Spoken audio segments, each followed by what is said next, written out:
Hello and welcome to Salubrious Skin with Dr. Irene podcast.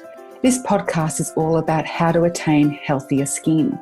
You may be struggling with a skin condition such as psoriasis or eczema or acne, or perhaps a condition that causes the skin to become unhealthy, such as PCOS or irritable bowel or Crohn's disease. Regardless of what your condition is, healthy skin is attained by having a healthy body. So my mission is about bringing a huge array of experts to your attention in various areas of health. I hope you find this information knowledgeable and insightful and helpful for your specific journey in having better health.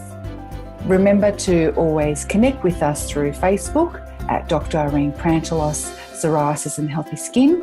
You can email me at info@salubre.com.au.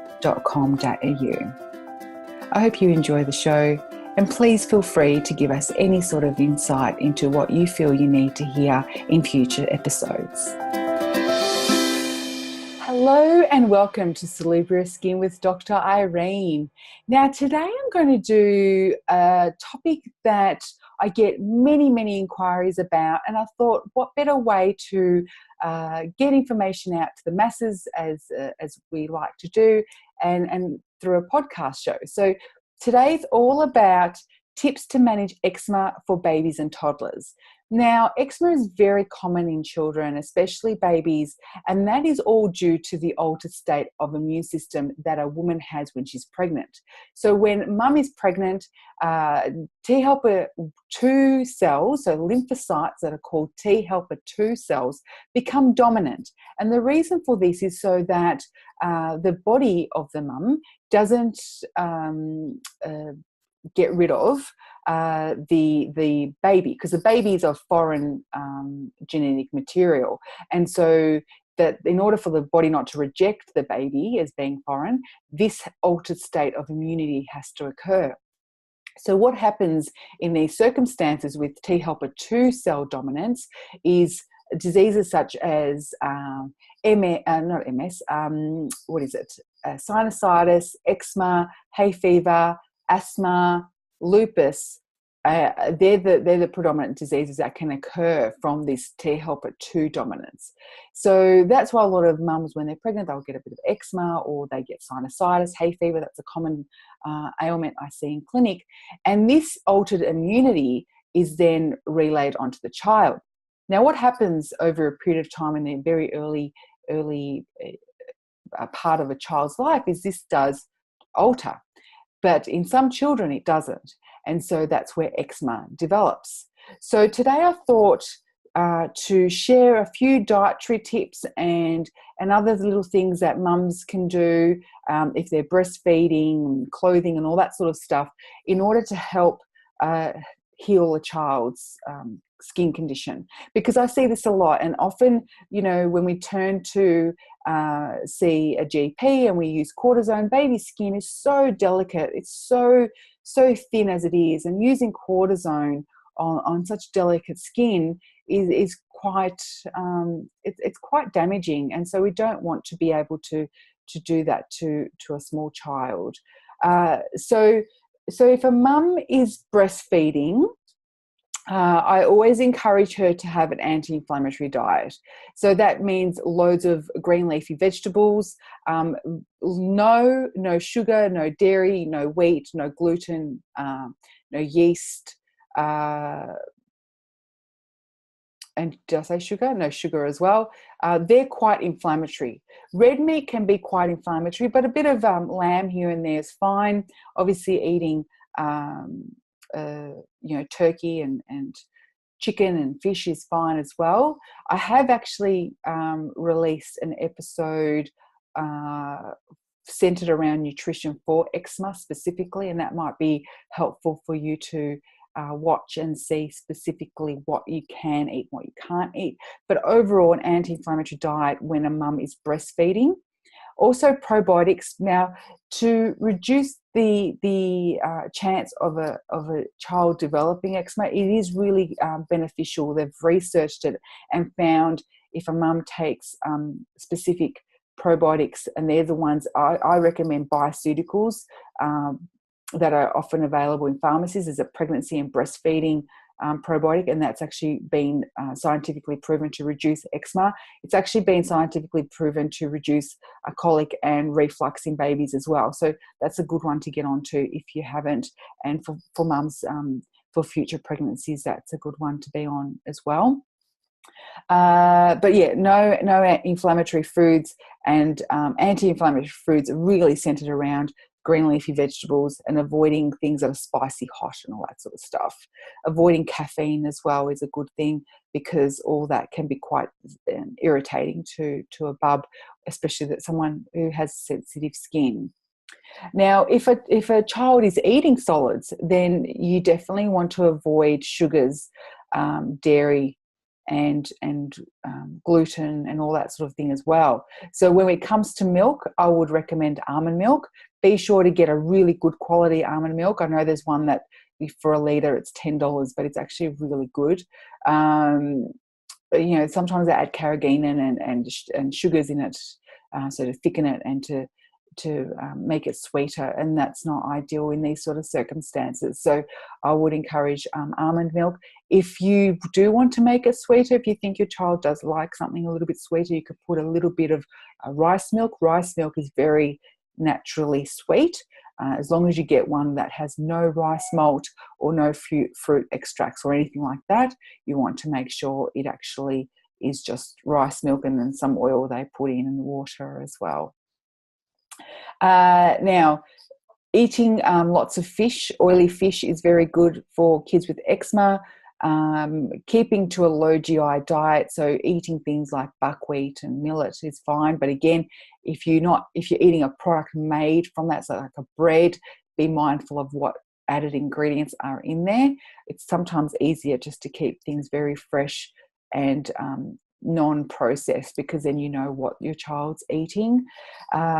Lots of water, fresh fruits and vegetables is always a good way to go.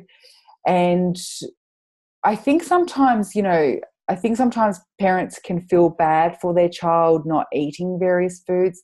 And I think from one perspective, from someone like I had erythrodermic psoriasis, so I was covered with psoriasis by the time I was 17 years of age, like covered from head to toe.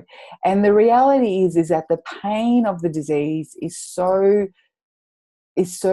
uncomfortable that avoiding various foods, in my opinion, is not a difficult thing to do. And that's just my opinion. I know you don't want to see your child go without. I know that they might get jealous of their siblings eating something. And in that circumstance, I usually encourage the whole household to be changed, because the foods I'm saying should be avoided are really foods most of us should be avoiding. Inflammatory foods aren't healthy for anyone. And, a lot of sugar leads to mental fatigue, weight gain, poor concentration, behavioral issues, skin issues. So, sugar is not really something that any of us should be consuming in excessive amounts. And eating processed foods is a great way to deliver sugar into our body very easily. So I would really encourage fresh, healthy products, ingredients, cooking from scratch. And we have our website is got several wellness recipes that you can utilize, either cook in advance and freeze or make fresh on the day. And we also have our cookbook. It's called Healing Psoriasis with Mediterranean Cooking, but it's actually for any inflammatory condition. It can be irritable bowel, Crohn's, skin problems, arthritis, polycystic ovarian syndrome. I mean, so many diseases are centered around inflammation that book is actually quite beneficial for. So you can grab that online, www.salubre.com.au. Okay, now moving on, bathing. Bathing bubs, obviously using lukewarm water. You can put colloidal oatmeal in the water. That will ease inflammation and redness and itching in the skin. You can use some Celtic sea salt or Dead Sea salt. That will also take the inflammation out of the skin. Ideally, if you could get yourself a little filter to add to the tap, that would be good. That way the filter will take out, a lot of nasties that are in water. Sometimes chlorine, even though I know Royal Children's Hospital in Melbourne recommend bleach baths. I definitely think there are other options available, and sometimes, I hear parents, it does help, but at the end of the day, some parents really struggle with doing that to their children, and there are definitely other options available for your children as well. Now, washing their clothes is really important. Sometimes it can be the residuals that remain in the washing that can be irritating to the skin. So make sure you use the Abode is a good cleaning brand. There's a few, Sparkle, I think there's another one. There's quite a few around. If you're not confident, if you feel, because sometimes people have said to me they've used, natural alternatives and they've been quite reactive to those, you can simply just use vinegar. Vinegar in the clothing will clean it, and there are other recipes out there you can Google and find for natural ways of cleaning your clothes. Now, clothing, I honestly just recommend cotton, a beautiful, nice organic cotton. Now, organic cotton, it's interesting. People buy organic cotton and then wash with normal soap, Omo and stuff like that. That just takes the organic aspect out of the equation. If you want to keep your organic, meaning no nasties, no chemicals in the actual fabric, then your best bet is to use a natural brand that will clean the products, clean the clothing, or like I said, with the vinegar. So organic cotton, your bamboo is probably your best two options. The reason is because the fibers breathe, and so the child doesn't get hot and sweaty, because as soon as they get hot, their skin gets irritated, they scratch, cause trauma to the skin, and then it can exacerbate, and they can sometimes cause bleeding, and that can be done during sleep when they don't know. Keeping bedding nice and cool with cotton, organic cotton or bamboo materials. Again, blankets, cotton, don't use any of those synthetics because they can really heat up the bed quite a lot. Changing the sheets, it could be even daily. I remember my mum used to change my sheets every single day. It could be the creams that makes the bedding a little bit, greasy and uncomfortable. Having fresh linen is always something more comfortable to sleep in. Pajamas to be fresh and clean every single day. They're the sort of things that can really alleviate the irritation in the skin. Now, topical products, I know that at the end of the day, cortisone is very commonly used, but in Chinese medicine, what we actually identify, cortisone deepens the pathogen. So there's a pathogen in the skin that's causing it to present. And what cortisone does, it actually makes it go deeper into the body, which makes it harder to get rid of. So not only from that perspective, but the other perspective, as soon as you stop cortisone, what happens is the condition, and this is somewhere you might see on a leaflet or you might not, but the reality is that the condition will either, if you're lucky, return to where it was, but in most circumstances exacerbates and becomes worse. And that is something that I learned in pharmacology at uni. I did not know during my years of using cortisone. I used cortisone for many, many years because it gives you that relief. And it's great. You feel so much happier and healthier when you see the lesions go away. But the reality of this product is it's terrible. It's exacerbating the condition and making the likelihood of the disease coming back worse, and its exacerbation much worse. So that's where we need to be really aware of that, and not necessarily a good choice for little bubs either, because it does thin the skin out as well.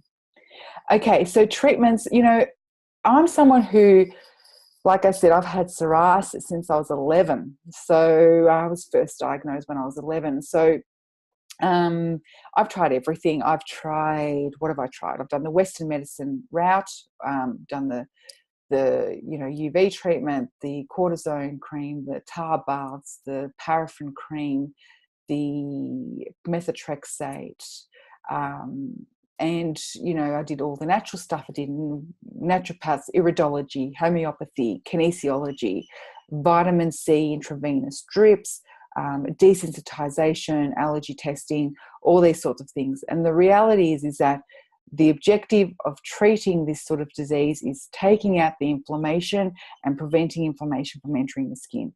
And we prevent the inflammation from entering by taking out foods that the child is irritant to, and healing the body by getting rid of the inflammation that's there. The other thing we need to also look at is gut health. We need to improve gut health and all those sort of things. So it is doable. In my opinion, obviously Chinese medicine has been a great relief for me. It's been a work in progress. It wasn't that I used it once and it solved all my answers. It's something that I've used throughout my life since I was 19, and it's one of those things that, you know, these sort of diseases in children can often reduce, and the outcome can be quite favorable. And it's better that you give a natural treatment, more likely for that to occur versus going down the Western medicine route. That's my experience. That's my belief. And, you know, each person to their own journey. But mine has been quite challenging and difficult, and really was only able to be managed when I did Chinese medicine. But that was my experience.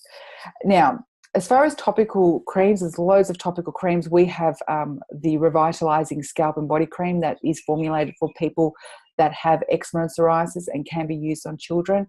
There are a lot of other brands out there as well. You can get us on the internet, www.salubre.com.au. Cleaning products, as I said, make sure you have cleaning products that are natural and none of those awful synthetics in there. And most of all, I wanted to mention to be calm. You know, this can be quite, you know, children can pick up on their parents' anxieties, and I know what it's like, you know, to see a child that's sick. It's gut-wrenching, it's terrible, it's saddening, it's you know, often parents feel helpless, and you know, it's important to stay calm in this process, get good information, get good people around you to help your child through it. And, you know, hopefully by doing the right things that are helpful for your child, they can, you know, technically grow out of it. Balance that, you know, imbalanced seesaw of T helper 1, T helper 2 cells, as I said, with diet and treatment, and hopefully the resolution can come before the spread. And sometimes these diseases can spread and to cover more of the body. So, you know, get onto it straight away. If you have any questions, I'm very helpful and I'm very happy to help you. And you can email me at info@salubre.com.au. You can follow us on Instagram, Salubre Health. You can also join my Facebook page, Dr. Irene Prantelos, and, you know, just go on our website. We've got loads of resources. You can watch our webinar that's there. So our webinar, what else? We've got recipes, books, CDs, all sorts of stuff. So, you know, it's important to know that you're not alone. It's important to identify that what this disease actually is, and then it needs to be resolved through ways that will help your baby reduce some subsequent flare-ups, and also keep them as comfortable as possible. And changing their diet now doesn't necessarily mean it needs to be changed forever. It's just something that needs to be done right now while the disease is present. I hope you found this informative, and stay tuned for other episodes of Salubre Skin with Dr. Irene, and be sure to leave your comments in the comments section, or, you know, give us some feedback through our email, info@salubre.com.au. Take care and have a great day.